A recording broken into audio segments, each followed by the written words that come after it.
Welcome to the All About Alts podcast, where we explore the world of alternative investing to help you find financial independence. Join our host, NewView Trust's president, Jason DeBono, as he covers a variety of topics with different guest speakers to discuss tax and alternative investing strategies. It is never too late to start taking control of your financial future, and we are so excited for you to be joining us for this opportunity to hear from some of the best in the business. Welcome back, everybody, to the All About Alts podcast. I am your host, Jason DeBono, excited to be here today. Today, we have a guest-free show. Some of our feedback from a lot of our listeners is, hey, what about this specific item or that specific area?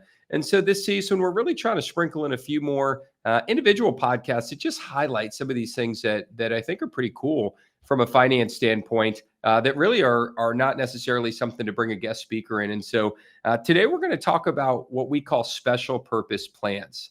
And these are ways for you to save additional money above and beyond what you're doing for retirement.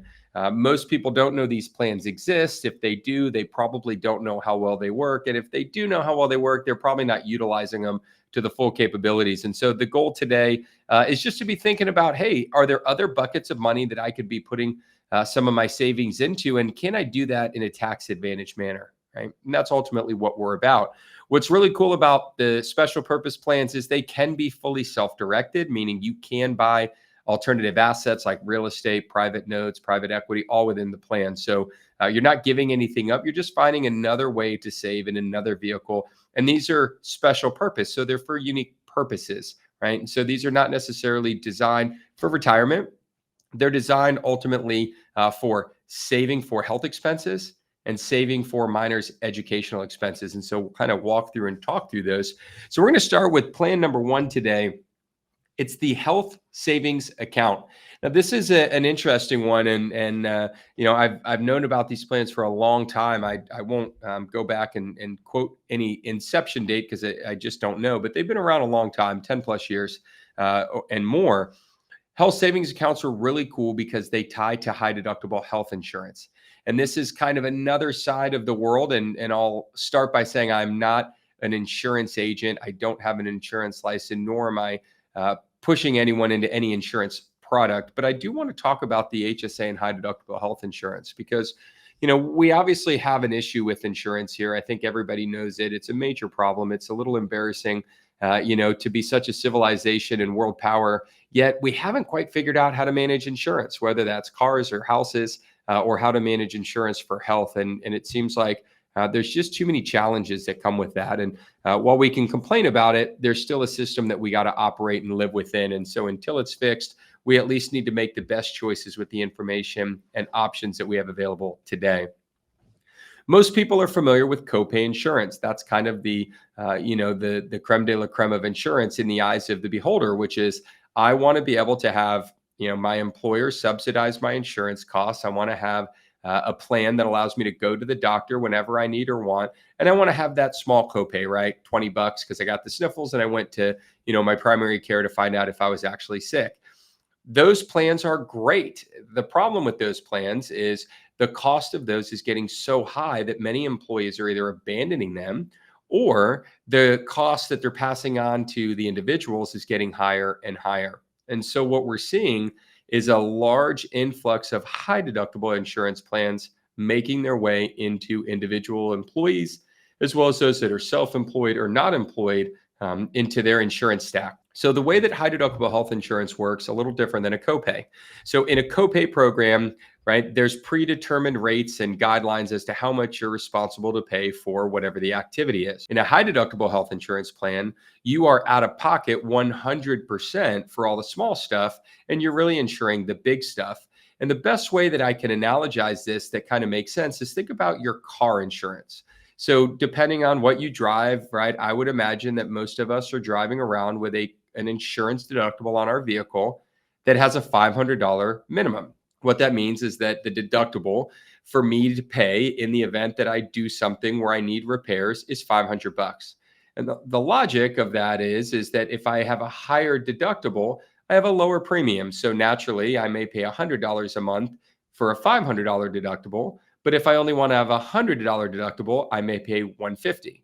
Well, the math that we're doing in our head is, well, why would I pay $50 more a month to save $400 on my deductible? I'm not going to hit anything. I'm not going to have an expense. So I might as well keep that premium lower, i.e. $100 a month. And in the event that something happens, I'll pay the extra money. And if you do the math, right, at $50 more per month, or in this case, $50 less per month to be on the high deductible plan, which is $500, it's really an 8-month break even. So if you do the math on this, I have a deductible that costs me $400 more, but I'm saving $50 per month. So my break even is 8 months. So the mental kind of calculation is, I'm not going to get into an accident every 8 months. So I'm better off paying more as a deductible and paying less as an actual monthly payment. And then if I go 10 months, 12 months, 20 months without an accident, every month I'm actually making $50 past that 8th month. And we do that math so simply in our head, and it's super easy. And again, it's why everybody has $500 deductibles or higher, because we know how to kind of make that math make sense. When it comes to health insurance, though, for whatever reason, we don't want to do any math. We just want to go to the doctor. We want to pay our $20 copay and move on. But what we fail to realize is that for a lot of people, and again, using kind of painting everybody with a broad brushstroke, and I understand health scenarios cause people to, choose different insurance. So please make sure that you're thinking this through for your own individual insurance needs. But if I look at health insurance, if I go get a copay insurance plan, I am going to pay more, right, than I would if I got a high deductible health insurance plan, because I'm out of pocket more, right? Therefore, it's cheaper. When I'm out of pocket less, I pay more in premium. But what we don't tend to do is actually compare the math like we did in that auto example. And so what you end up with is people selecting this copay program, but they're actually leaving a lot of money on the table. And I think this is something that I would encourage everybody out there is to just price it, quote it, and see what makes sense. So to give an example, typically high deductible health insurance is a minimum of a $1,250 deductible. That means that you are out of pocket for $1,250 of your medical expenses annually, 100% till insurance kicks in. So you're basically buying catastrophic insurance. You're not paying for the doctor visit. You're paying if you broke your arm and had to have surgery. That's what we're insuring. But if you look at the cost, and I'm kind of making these numbers up, but I've seen scenarios just like this. If you took a health insurance program that was copay, and maybe the cost is $100 a month, and if you look at a high deductible, maybe the cost is $50 a month. So there's a $50 savings every month for you. And sometimes I've seen the numbers as $200, $300, $400, $500 cheaper. And you compare that to how often do I use the insurance? What's my out of pocket and how much do I save? If you do the math over 12 months, you're going to save about $600. So the question becomes, will you spend $600 in medical expenses? Now, if you have something catastrophic, of course, because you're going to pay the full deductible, right? $1,200, $1,500, $2,000. But for most people, catastrophic stuff happens once every 10 years, right? Not once every year. So the question is that $600 actually a savings to you? Well, if I look at 2023, for me, I spent a whopping $0 at the doctor. I was fortunate. I was not sick. And if I wasn't sick enough to warrant a doctor visit. A couple of the preventative maintenance trips that I had were covered, right? Because high deductible health insurance still does care for preventative maintenance. I had no expenses. So by picking the high deductible health plan, I have $600 of savings on my insurance premiums. That's mine. That money doesn't go away. Now, next year, I start with a $600 jump start on my expenses. The other thing that helps make that decision really easy for some people is that not only can I save $600, I can put it into a health savings account and get a tax deduction for my contribution. So that means I get a little bit back on my taxes, right? Maybe that's 20, 25%. And I'm able to keep that money inside that HSA and invest it into whatever I see fit for it to grow tax-free. And as long as I take it out for qualifying medical expenses anytime in the future, it's 100% tax-free. So I can take my $600, right? And I can add it. And then next year I can grow it to $800 or $1,000. And I can keep doing that while still contributing every year. So my recommendation is, if you do have a high deductible health plan, at a minimum, you should be putting the difference in savings on premium into your HSA.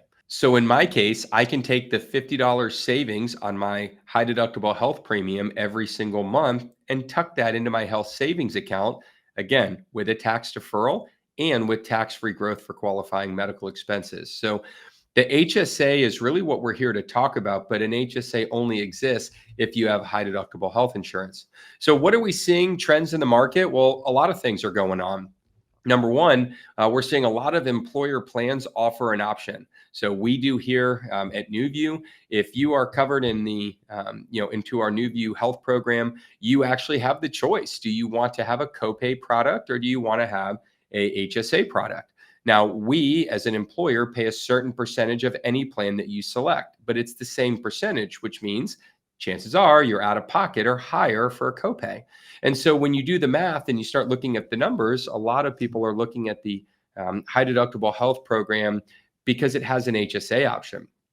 In addition to that, we also make a contribution into our team members' HSA accounts. And we're seeing a lot of employers do that because we want to incentivize people to choose the HSA option with high deductible because we believe it's a good strategy to save, right? If your healthcare needs warrant it, but we also know that it's less expensive to the company.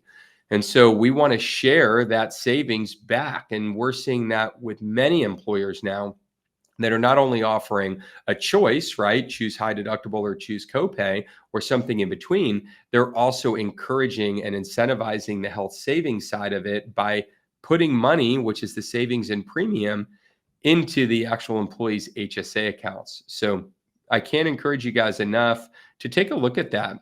I talk to people all the time that didn't even realize that they had that option. So if you think about this example, not only do I get a savings in my own insurance, and again, let's call that $50, my employer may put $50 in, which means I'm actually saving $100 a month. So over the course of a year, it's $1,200. If I've got a $1,500 deductible, I'm literally 1 year away from having my deductible paid.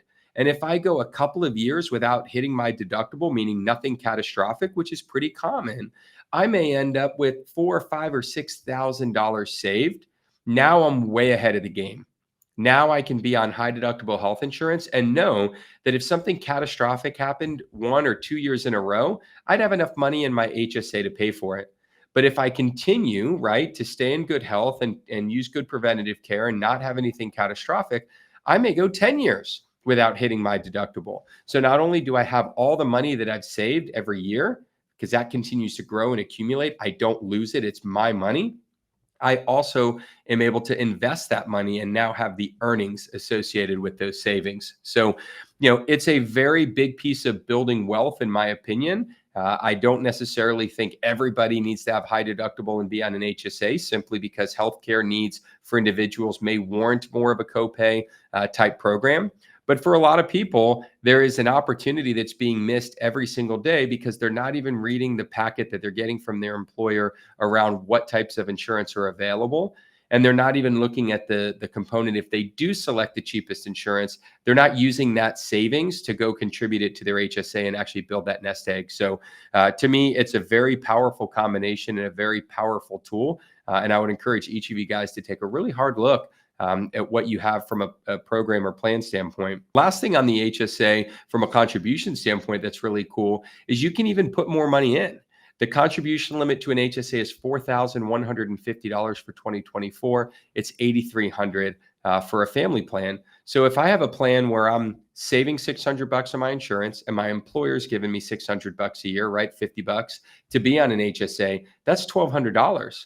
I have the ability to add more of my own money to that $1,200 till I hit the $4,150 contribution limit. So that's something to also be looking at. Other big tool is that an HSA is the only plan that is tax deductible for a contribution and tax-free for a distribution, the best of both worlds. Remember, in any tax-advantaged account, it's either taxed on the way in or taxed on the way out, right? Pick your poison. In an HSA, it's deductible on the way in and tax-free, which means you actually never have to pay tax on those dollars because the government is incentivizing you to contribute to your HSA. So take full advantage of that. You can have an HSA all the way up until typically 65 or when you start enrolling into any part of Medicaid. It doesn't mean that you can not keep the plan. It means that you can no longer contribute to it. After 65, you can withdraw for non-medical expenses. You just have to pay tax on your withdrawal because it doesn't meet the criteria of being a medical expense and being tax-free. Or you can withdraw it for medical expenses 100% tax-free. And you'd be amazed at what constitutes as a medical expense under the provisions that are provided. So I would encourage you to take a look at that.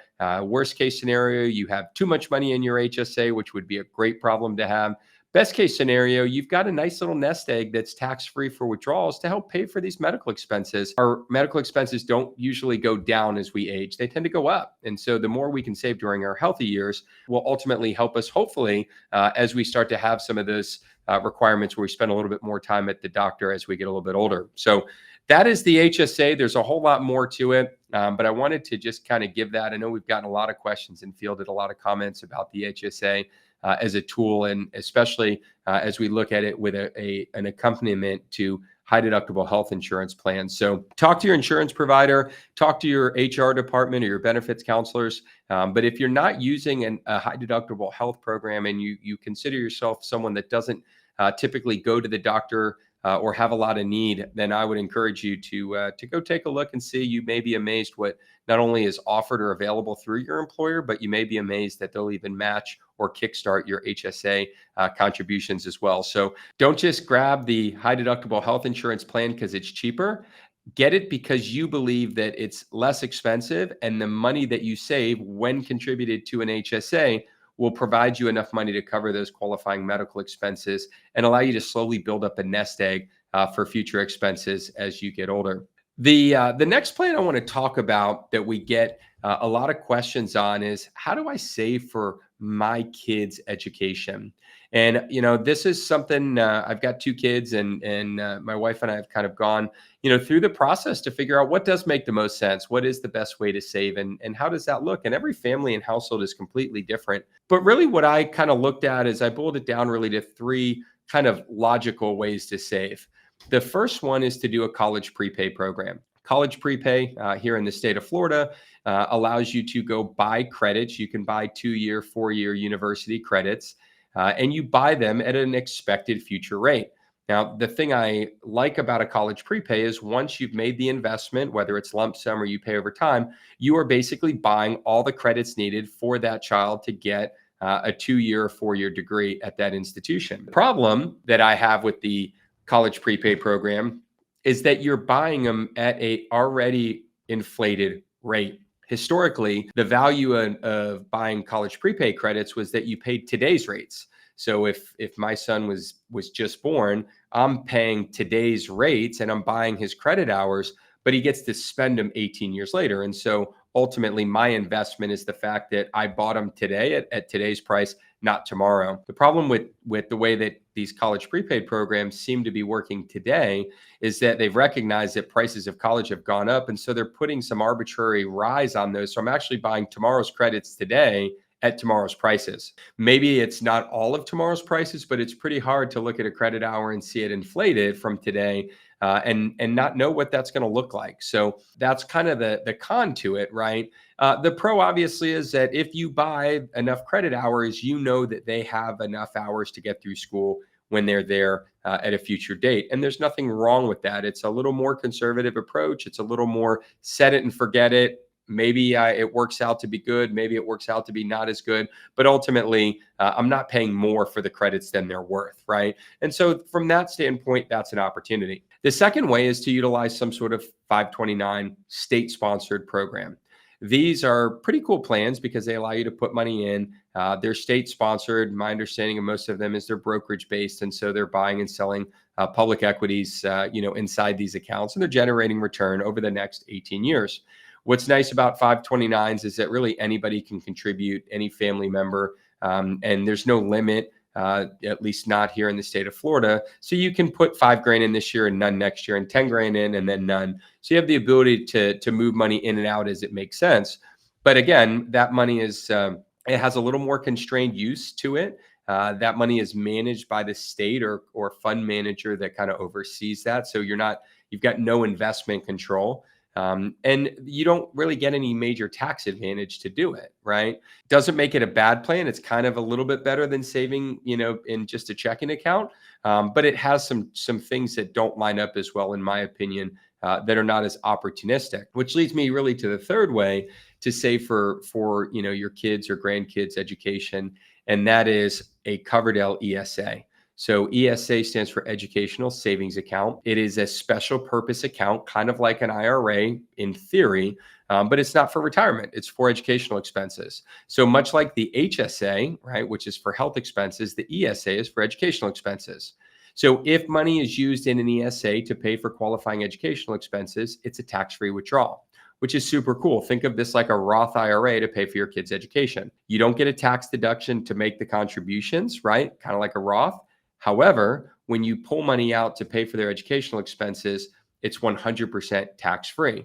Now, the limit on a Coverdell is $2,000, and it can come from family members as well. It just cannot exceed $2,000 for that individual for the year. So if I have an ESA for my kids and grandma and grandpa decide to put $500 into each of their accounts, then the limit for the rest of the year for any other contributors is $1,500, because the total amount of contributions for any one child cannot exceed $2,000 in a year. So there's definitely some strategy there, but it's a great way. So when our kids get Christmas money or birthday money or money for any other event, we take that and we go put it right into their ESA accounts. And so it's nice because it reduces the amount that we need to contribute if our goal is to get a full $2,000 in annually, and it increases the amount of money that's being saved. The thing that I love about the ESA, and it's by far my favorite part, is that it works like a Roth, right? That's exciting, but it can be fully self-directed. That means that I can take that ESA account for, in this case, my son and my daughter, and I can go buy real estate. I can issue private loans. I can do whatever it is, as long as it's arm's length, that I want to grow that account. So not only can I get $2,000 a year into their accounts, now there's no tax deduction to put it in, but that money comes out 100% tax-free. Again, think of it like the Roth IRA of educational accounts, and I can take that money and go invest it into anything that I see fit. And then once they reach 18, if they're just simply taking that directly to college, whatever's in there plus what it continues to grow is all theirs. The beauty of an ESA as well is that if you want to use it for expenses prior to college, you can. So there are a lot of things that an ESA covers tax-free. And so it's not just college credits, it's private high school, it's books, materials, supplies, anything that really can constitute as a requirement for your child's educational journey. So, we've seen people with Coverdells use it to put their children in private high school because they're maybe athletic in a certain area and they want to go get the best training and try to get a scholarship. And so being able to spend that money in high school for private education and private training where maybe they couldn't afford to do it otherwise is a huge opportunity. A couple other things on the ESA account. If you have an ESA account and your child, grandchild, whomever it is, does not use the money, it has to be distributed at age 30. Now, at age 30, that means that if, let's just say, my son forgoes any education that qualifies, and he's got 20 grand in his account, when he gets to 30, that money has to come out and he's got to pay tax on it. And the reason he's got to pay tax on it is because it works just like a Roth, which is if you use it for qualifying expenses, it's tax-free. But if you just try to take it out outside of that educational expense requirement, they're going to ensure that tax gets paid on it. So certainly there's a lot of incentive for that child to actually go and utilize it in some form of education. And that's why the rules are so liberal on it in terms of what qualifies as a qualifying educational expense. The other thing that's really cool is that an ESA can be handed down to another sibling. So in this case, my son is the oldest. If he takes that money to college and maybe he gets a scholarship or some other form of expense, or maybe he goes to a vocational school, which can be a great way, or he wants to be an apprentice. And so maybe the $50,000 that he's accumulated over the years in growth, he only spends 20. That $30,000 can be passed down to his younger sister, stay tax-free, as long as she uses it for qualifying educational expenses. So it's kind of interesting to strategize as a parent because you want to put maximum amounts in both accounts. But in the event that we can only contribute to one, we would likely contribute to the older child's, because the hope would be that it doesn't all get spent and we can pass that down to the younger child. It also elongates the amount of growth that we get in a tax-free manner, right? And if you kind of think about the very basics of how you generate return, right? It is interest rate, right? Rate of return multiplied by time. Well, the more time that you create by not just having it from my son all the way up to 30, but you get to pass it down and also get another handful of years on the younger sibling as well. Great strategy and a lot of opportunities there. So as we talk, and we talk about these special purpose plans and you listen to other podcasts that we do throughout season 2, hopefully you're starting to build this picture that there's really some components to be thinking about, right? Which is A, how do I just save as much money as possible? B, what are the buckets that I put that money into, right? Traditional Roth, Simple SEP, 401k, now in this case, HSA and ESA where it makes sense. And then C becomes, what do I do with the money, right? How do I invest it? How do I make the money that I put in multiply over the years from, the $2,000 ESA contribution to the return that $2,000 can generate me if I invest into X, Y, or Z. So part of money management and part of building wealth is all about, thinking about all of these scenarios. But what I can tell you is that every scenario that has tax advantage associated with it is absolutely the right choice to get to wealth. It's what the wealthy do. It's what the high net worth earners do. They not only find good ways to save, they not only find good ways to invest, but they find good ways to ensure they keep the most amount of money possible by putting them into tax sheltered or tax advantage vehicles. And that's really what an HSA and a Coverdell are, or an ESA. They're special purpose tax advantage vehicles, and they can be used in combination, in conjunction with accounts that you already have in other areas that you're already saving. There's a whole lot more to them. Take a look on the newviewtrust.com website. We've got a lot more tutorials and white papers and educational content. If you aren't 100% sure if an HSA is right for you, pick up the phone and call us. If you've got, grandkids, kids, nieces, nephews, and you're looking for a more productive way to gift them something, an ESA can be a great way because it allows you to give them money, but it allows you to give it to them with a little bit of a time constraint on it where they can't just go use it for anything. And they'll thank you in 10 or 12 or 15 years when they do work on kind of growing their education beyond, what they get through the school system and actually going out and having the money to make some good, wise decisions there. So hopefully we learned a little bit today. Hopefully we generated some questions to go ask our spouse, our kids, our friends, our family members, but most importantly, on the HSA side, make sure you're talking to your healthcare provider, your benefits provider, if that's through your work. If you're using an independent provider outside of work, maybe you're self-employed, have these types of questions about should you be in high deductible insurance? How much cheaper is it? What is the cost? What is the savings? And does it line up nicely for you to become a contributor to an HSA with all the money that you're saving per month on the expenses typically associated with a copay or low deductible insurance plan? Thank you guys very much for being here today. We appreciate you being loyal listeners to the show. Hit the like, share, subscribe button. Throw us a 5-star review. We'd appreciate it. But we continue to drive forward the idea of tax advantaged investing, making the most out of what you do with your money, and also finding the most advantageous alternative investment strategy that makes sense for you and your family. So happy investing, and we'll see you guys next week. Thank you so much for listening. We hope the information within this podcast has given you the tools that you need to find your way to financial independence. We would love to partner with you on this journey. Text ALTS, that's ALTS, to 407-708-1853 to learn more about how to get started today. Don't forget to follow us to make sure you don't miss a second of content, and we'll see you next week.